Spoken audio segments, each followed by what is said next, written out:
Hey guys, what's going on? Just wanted to give you all an update on where I'm at with my current setup and my NZXT build over there and take you through some of the changes. It's been a little while since my last video.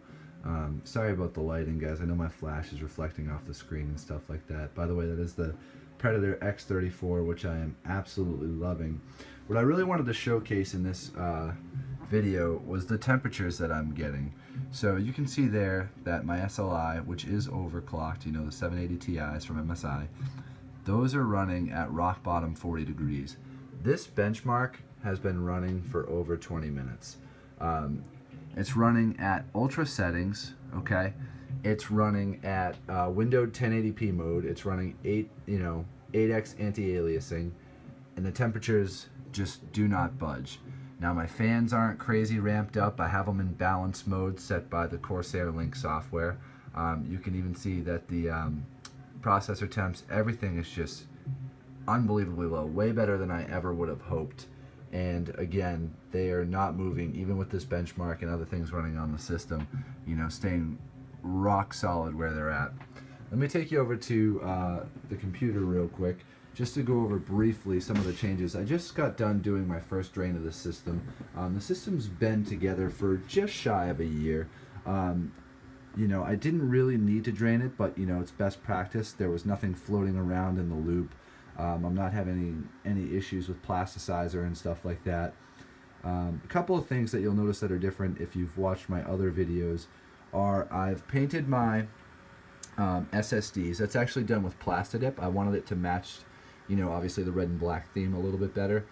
I used a plain card taped to the top of the SSD to get the nice edges, just to give it that red accent to really tie it in. You know, one of the SSDs was silver in the previous video, and it just sort of clashed with the rest of the build, so I wanted to tie that in a little bit better. The other thing I've added, which I absolutely love, is that MSI gaming bridge. Also really adds a great accent, nice lighting to the system, and of course matches the rest very nicely as well. One of the things I wasn't able to showcase in the previous video, because I didn't have the system taken apart like this, is the fan setup. So the front radiator, which is really the primary radiator that's cooling the graphics loop, has 6 fans on it. And this really just allows me to move air efficiently and effectively through it, that you can actually kind of see pretty well right there. So that's a Swift-Tech radiator, so it's nothing to write home about, but the performance has honestly been great, you know, from it, as I've shown you with those temperatures. So the front fans are 3 Corsair AF120s, and the rear are Corsair, or actually I'm sorry, they're Noctua NFF12, the industrial fans. And those 6 fans on that radiator are hooked up to the Commander Mini, which I can show you guys around the back here. Again, sorry for the video. Kind of do this stuff as a hobby. It's not a profession, so bear with me. So the back of my system, you can see there's a lot of cabling here.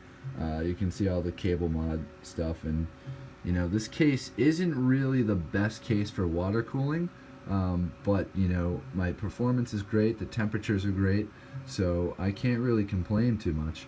So there's the Corsair Commander Mini. So again, the 6 fans that are hooked up to that are the 6 fans specifically on just the front radiator.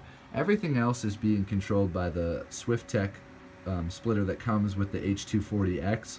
So that includes the top fans on the Swift-Tech you know, radiator, and it also includes the rear exhaust fan. So basically my GPU group is tied together for fan control, and then my CPU group is tied together for fan control, which is kind of nice because depending on what I'm doing, I can, you know, really precisely control very specific fans or groups of fans, and they don't need to run at crazy speeds in order to get me the performance that I'm looking for.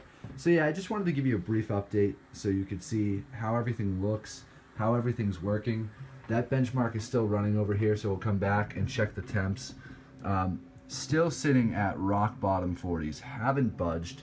You know, I'm very happy with how everything's turning out with this build, and yeah, just wanted to give you guys an update, so thanks for taking a look.